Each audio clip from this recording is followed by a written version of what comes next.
Tonight, see how students show their true colors. And are you planning for the big game tomorrow? We have some info that you may be interested in. Stay tuned for TrojanVision Nightly News starts now.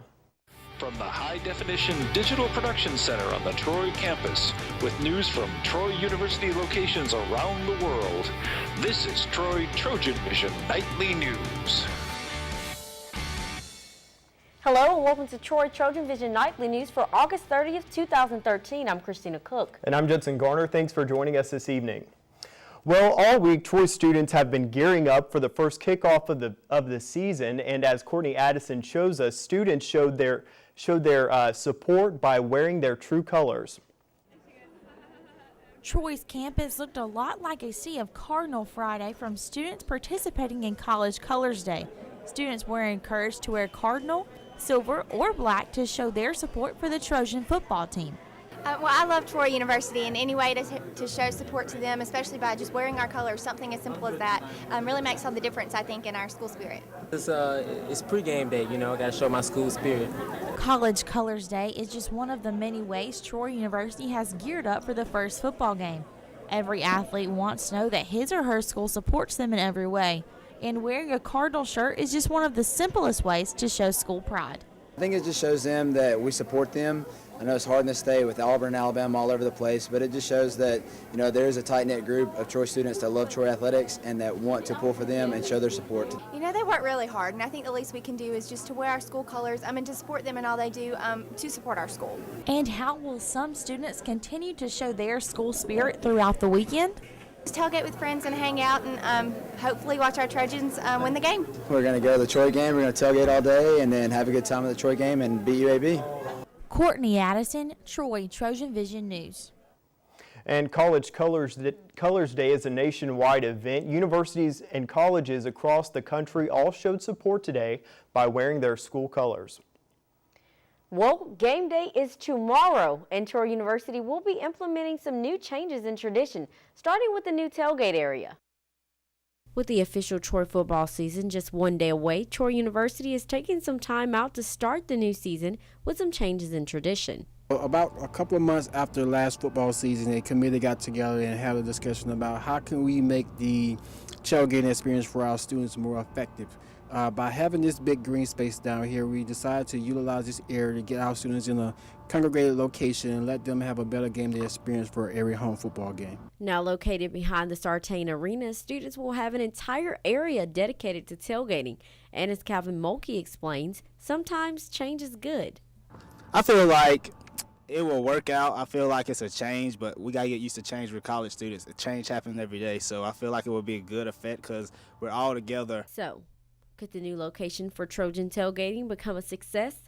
I guess we'll have to wait and see. But one thing that some students can agree on is a great football season from the Trojans. We struggled the past couple years, but I think we'll be a whole lot better this year. It'll be interesting, and it's a new experience. I feel like we're gonna do good this year. I feel like I've been hearing a lot of stuff about the football team, but I feel like we're gonna do good. Go Trojans. The first event in the new tailgate area will be today at the pep rally at 5:30 and immediately following a concert by the band Sold Out and Moondance.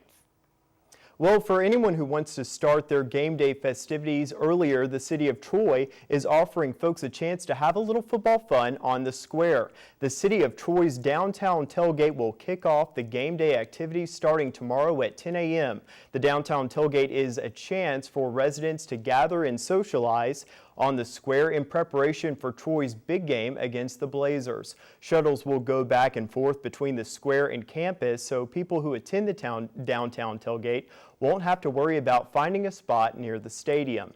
The shuttle service is just an excellent part of the entire event because of the transportation that it provides. Like I said, it just makes it, it makes it very convenient for guests and for our people who live in Troy to be able to participate in everything that's going on during the football game day. And again, the downtown tailgate starts at 10 a.m. on the square, and the shuttles are scheduled to start 3 hours before the 6 p.m. kickoff. And now taking a look at news from around the state. In Daleville, authorities say a former employee has been charged with arson and criminal trespassing in connection with the fire at the city shop. The police chief says 34-year-old Jonathan Brock Warford was charged in the blaze on August 15th. It damaged an estimated $250,000 in property. In Decatur, authorities say they raided a suspected drug operation and found a methamphetamine lab, 25 guns, and more than 10,000 rounds of ammunition. 44-year-old Matthew Joseph Hoppengens was arrested on drug charges. And in Huntsville, a man has been indicted on charges of robbing or attempting to rob 11 banks across North Alabama. The federal grand jury indicted 32-year-old Cedric Lemon Hicks yesterday.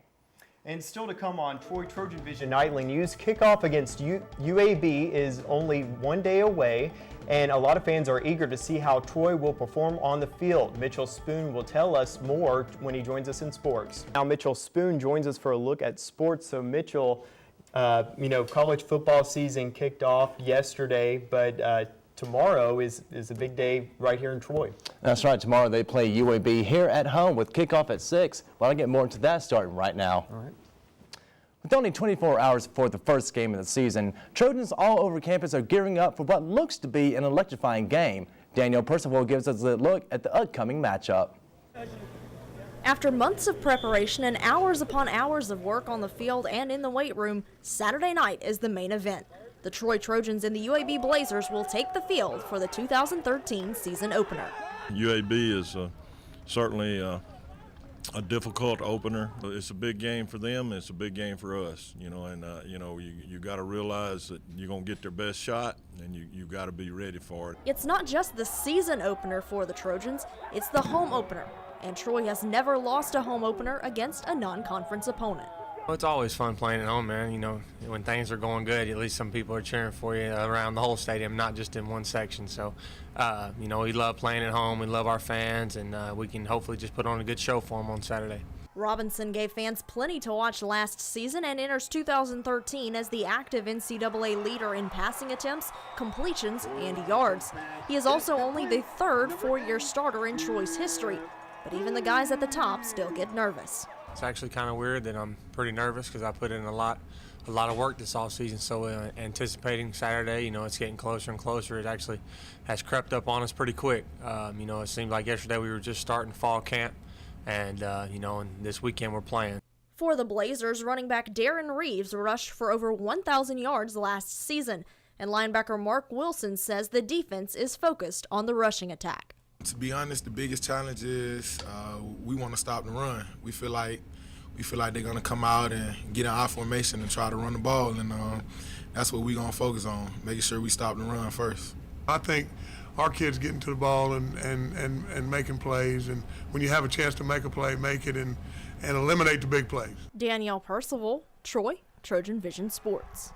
The Trojans have won 2 in a row against the Blazers, and the chance for 3 comes tomorrow night at Veterans Memorial Stadium. Kickoff is set for 6 p.m. And the Troy soccer team kicked off their home schedule earlier today against the women of Louisiana Tech and looked to get a little bit of revenge following last season's double overtime draw. The teams battled it out in the heat of the day in the Trojans' first home game of the season, and Troy entered the match with a 1-1 record after splitting their opening games of the season last weekend. Through the first half, the two teams remained scoreless with both defenses matching up. But unfortunately, in the second half, the Louisiana Tech women got 2 goals and the Troy women lost 2-0.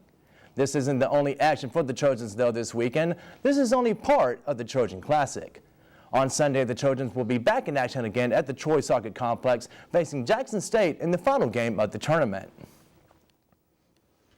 And in case any Troy fans haven't heard, there is a pep rally today at 5:30 with live music and entertainment afterwards, and in between all that is the Trojan Invitational.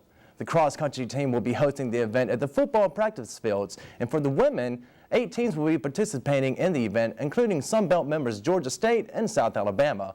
And for the men, 5 teams will be competing, including Auburn and South Alabama. Coach Jeff Jenkins says the expectations for his runners are kind of a mystery going into the first meet with such a young team. That's tough to say as a coach. That's difficult to give a freshman athlete and tell them what you expect them to run on a course that we've never ran on before, at least not a full race anyway. And so my expectations are for us to be able to mix it up with some of those teams that are ranked in the region and to make a big push for us to be ranked in the region. The women's 3K will begin at 6:15 and the men's 5K will begin at 6:45. And the only team that's not at home this weekend is the Troy volleyball team. They are on the road in Hattiesburg, Mississippi as part of the Southern Miss Invitational. The team is taking on a tough Stephen F. Austin squad who returned 9 letter winners from the 2012 team. The Trojans look to even the overall series record against the Lady Jacks with their lone meeting coming in 2006 and a loss on a neutral court. Head coach Sonny Kirkpatrick knows his team is ready for the challenge that comes with participating at a tournament, but won't get a true feel for his team until they return home.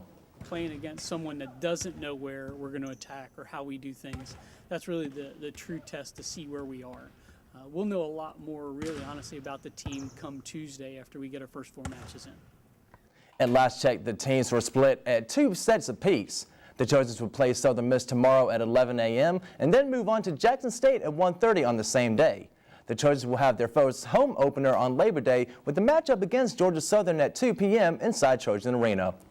So, Judson, Christina, unfortunately, bad news for the Trojan soccer team, wishing they could get that revenge from last season's loss. But, best of luck to the football team as we take on UAB tomorrow. I'm ready for kickoff. Yeah. All right. Well, thanks a lot, Mitchell. We'll see how that goes. I know that we'll all be rooting for the Trojans here. Always. Yeah, I definitely am. I'm really excited about tomorrow. Thanks so much. Thank you. Thanks.